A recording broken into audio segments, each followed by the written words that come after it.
البطوله عنده.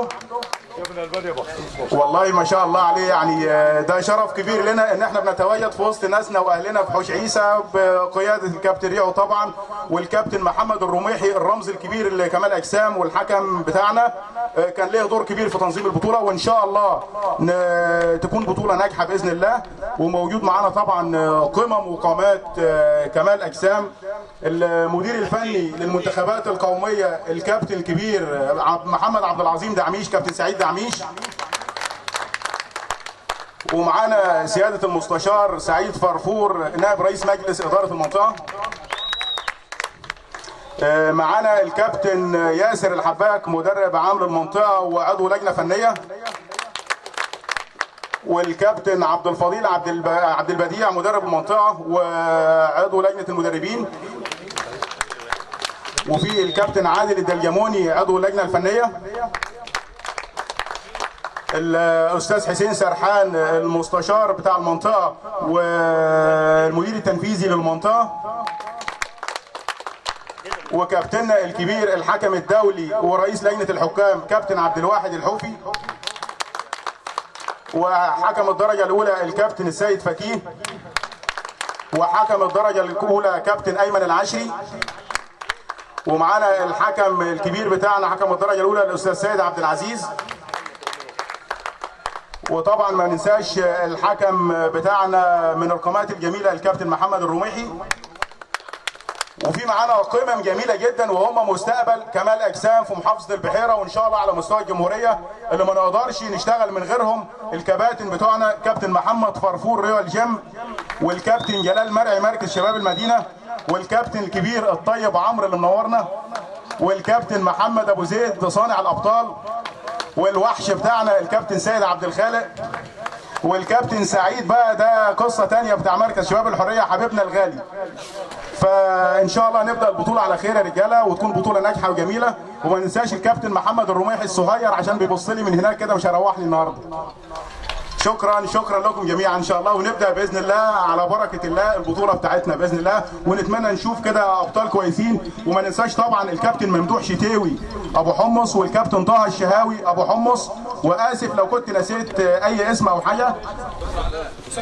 وطبعا الكابتن الدولي العالمي بتاعنا كابتن سامح غباشي، هو بيغيب عننا النهارده لظروف صحيه، ده بطل العالم ومدرب دولي وصانع ابطال، يعني في لعيبه ابطال ان شاء الله تخش تجارب عالم من عند الكابتن سامح باذن الله، وغيره. والكابتن سعيد صلاح ما ننساهوش، ده الاسطوره بتاعنا ده بتاع ابو حمص.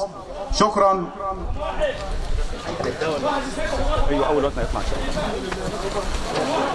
بسم الله الرحمن الرحيم.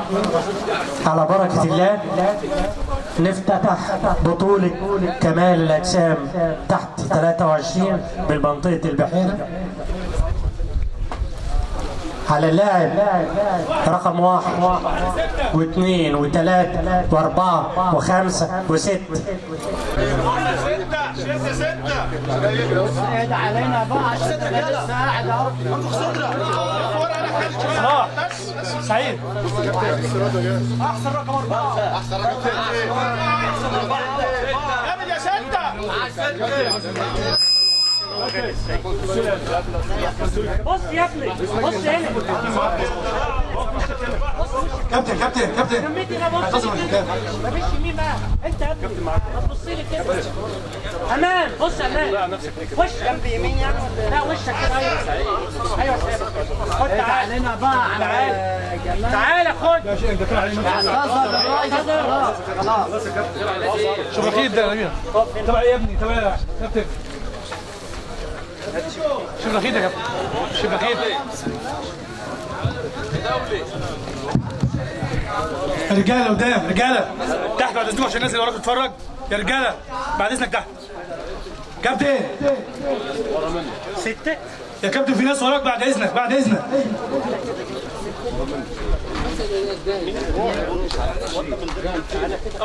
تعالى كده هو انا ده. استاذ جمال تعالى بقى كده زي ما استاذ جمال 5 اهو. تعالى كابتن. شوف رخيت تعالى كابتن بطنك يا شد. تعالى كده كابتن شويه 7-1 رقم 1 تعالى كده شويه. وزن 65 كيلو من رقم 7 لرقم 15. كابتن سعيد يا صلاح من رقم 7 رقم 15 وزن 65 كيلو.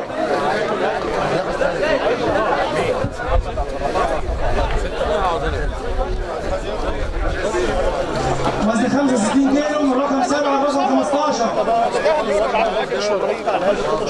كده الشنطه هتمشي الشنطه. فين رقم 7؟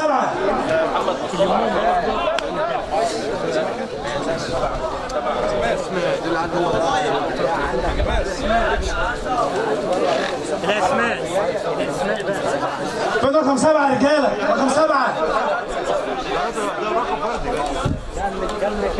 فين 7؟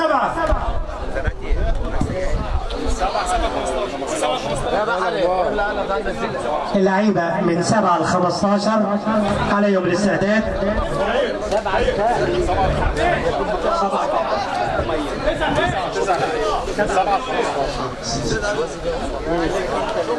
كابتن سعيد ما تطلعش على المسرح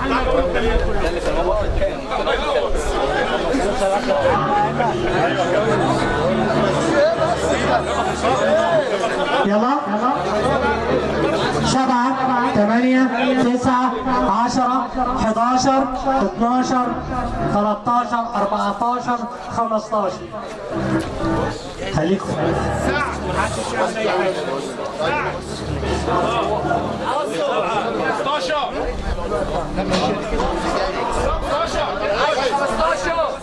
ولا محمود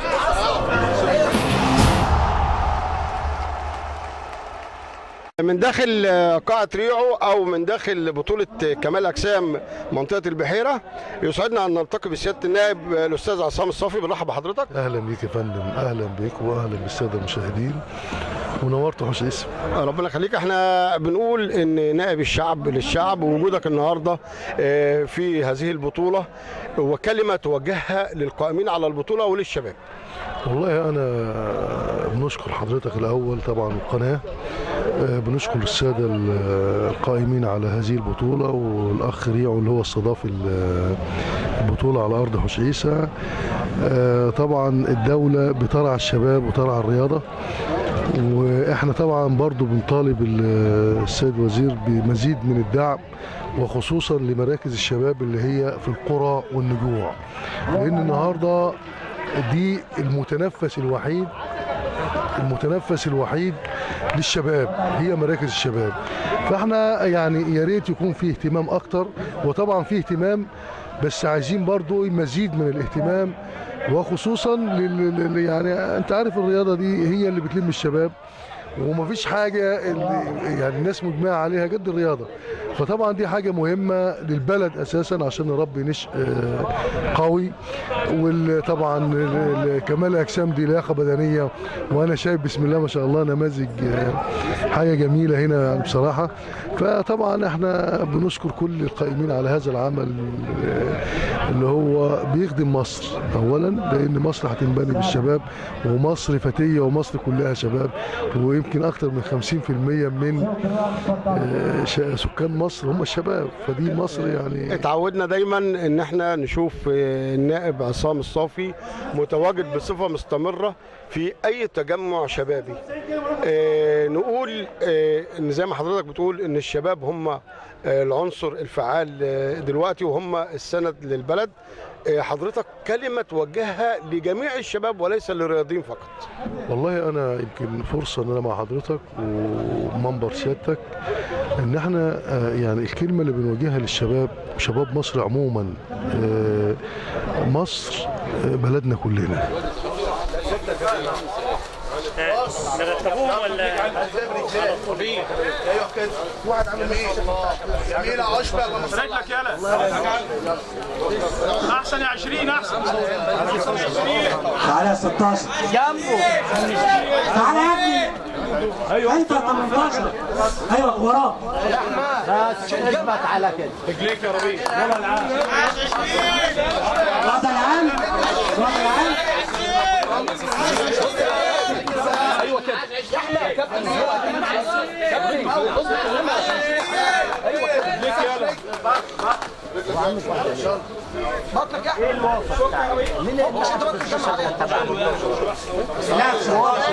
لاعب 16 رجلك يا 20 جنب يمين هو 20 ولا 21 ربيع جنب يمين جنب يمين دوش يلا تراي يلا بطنك يلا بطنك يلا ربيع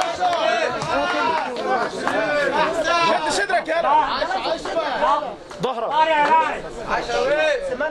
جميل افرد افرد يا ربيع 20 احسن يا 20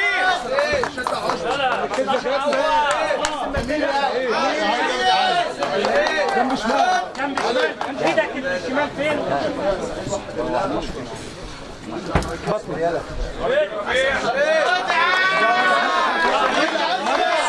لف ربيع جميل جميل 20 احسن يا 20 احسن تعالوا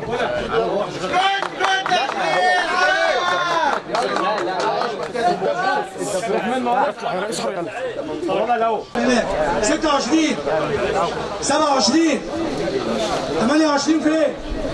28 كده كده 29 30 31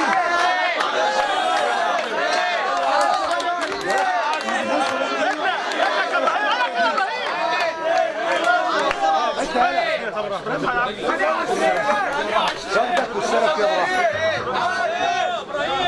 ارفع ايدك فوق كده وظبط نفسك ماشي كده اشتغل بص كده فردك فين 23 احلى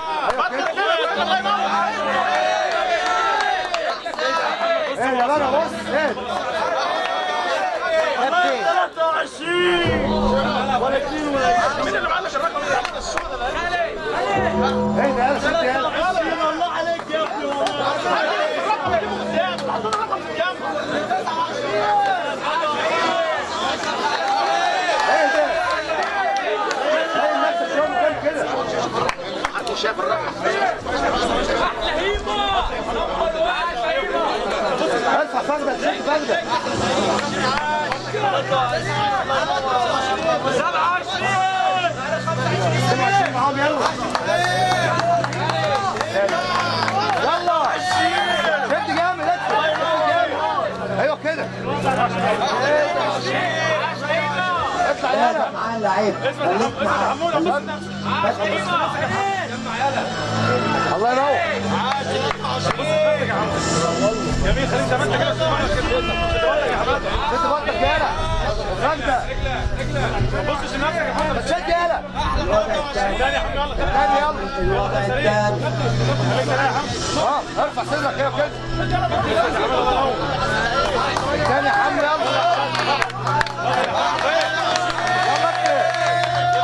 ارفع صدرك بص كده يا حمد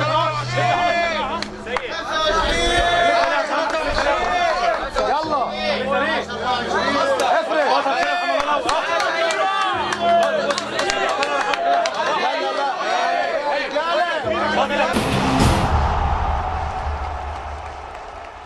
ايضا من داخل بطوله كمال اجسام في حشيشه بنلتقي بالاستاذ جمال نكلاوي. نتعرف بحضرتك. جمال النكلاوي رئيس لجنه المسابقات بكمال الاجسام، وبقالي دلوقتي 25 سنه في منطقه البحيره. كلمة بتوجهها النهاردة في هذا العرس الرياضي للشباب وللمشاركين في البطولة. والله أنا بنشكر قاعة ريعو وبنشكر أهالي حشيسة على الاستقبال الحار، وبعدين بطولة ناجحة، وكان إن شاء الله هناخدوا مراكز على مستوى الجمهورية تحت 23. يعني نقول إن البطولة دي مؤهلة لبطولة الجمهورية. بطولة يوم الخميس في الإسماعيلية. بالتوفيق يا رب إن شاء الله. بنشكر.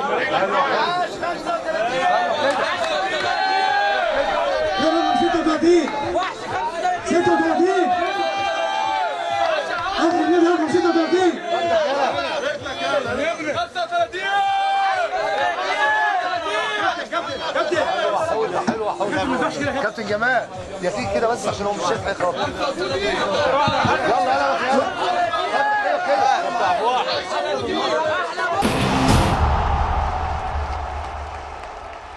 من داخل ارض حشيشه ومن خلال بطوله الجمهوريه كمال اجسام اللي مؤهله لبطوله الجمهوريه بنلتقي مع الاستاذ حسين سرحان المدير التنفيذي لمنطقه البحيره لكمال الاجسام. بنرحب بحضرتك. اهلا وسهلا، مرحبا بيكم ومرحبا بالقناه والمذيعين، واهلا وسهلا مرحبا بحضرتك. تعرفنا بصفتك كمدير تنفيذي، يعني انت ملم بكل احداث اللعبه، تعرفنا بالبطوله وتاهيلها للجمهوريه. ان شاء الله دي البطوله دي اسمها بطوله المنطقه تحت 23 سنه للشباب تحت 23 سنه. ان شاء الله اللي هيتاهل فيها الاول والثاني هيشترك في بطوله الجمهوريه المحدد لها ان شاء الله يوم الخميس المقبل باذن 1 أحد. الكباتن اللي هيكسبوا فيها من ولادنا هيتصعدوا لبطوله الجمهوريه ان شاء الله. لعبه كمال اجسام في محافظه البحيره مدى انتشارها في الانديه وفي مراكز الشباب؟ البحيره الحمد لله تعتبر رائده من رواد كمال الاجسام على مستوى جمهوريه مصر العربيه. احنا كنا لسه من قريب يعني كنا عاملين بطوله الجمهوريه عندنا في الصاله المغطاه في دمنهور. جميع محافظات الجمهوريه اشادوا بالتنظيم، وان الناس المقيمين في البحيره كقيادات لكمال الاجسام يعني الحمد لله مش بنشكر في نفسنا ولا حاجه، لكن الشكر للناس اللي هم حضروا وشافوا، وان الحمد لله لعبه كمال الاجسام تعتبر اللعبه الشعبيه الاولى بعد كره القدم في محافظه البحيره. البطوله النهارده بتقام في حوش عيسى، هل ممكن متاح انها تقام في جميع مراكز محافظه البحيره؟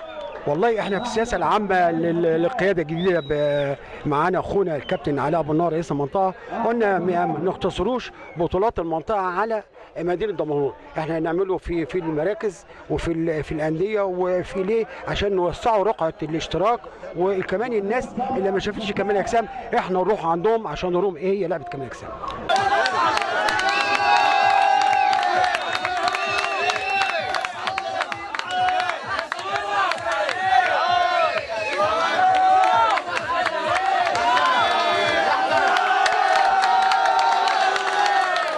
اللعيبه هتقف جنبها، محدش يضرب ابو ضاع. اقف جنبك، ايدك في جنبك، ايدك في جنبك، ايدك في جنبك.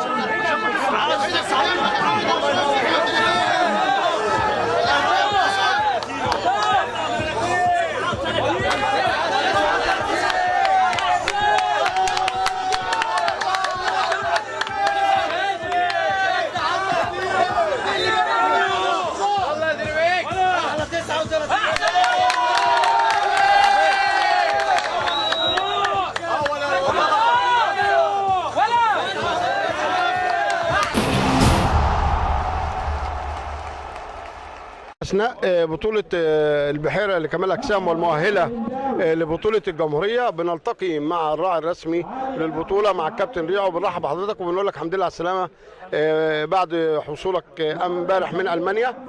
الله يسلمك، وانا بتشرف بان انا اعمل البطوله ديت، وان شاء الله هتشرف بان انا نعمل البطوله على مستوى الجمهوريه باذن الله، وباذن الله مفيش غيره. السنه الجايه هتكون افضل من كده بكتير. احنا اشتغلنا على قد الامكانيات اللي موجوده عندنا لان هم فاجئونا بالترتيبات، وان شاء الله يعني القادم افضل زي انا ما بقول على طول باذن الله، وده شرف ليا والحوش عيسى كلها، حاجه انا بتشرف بيها. عرفت ان انت وافقت على رعايه البطوله وعلى اقامتها عندك، ولكن المفاجاه ان انت تنزل من المانيا قبل البطوله ب 24 ساعه.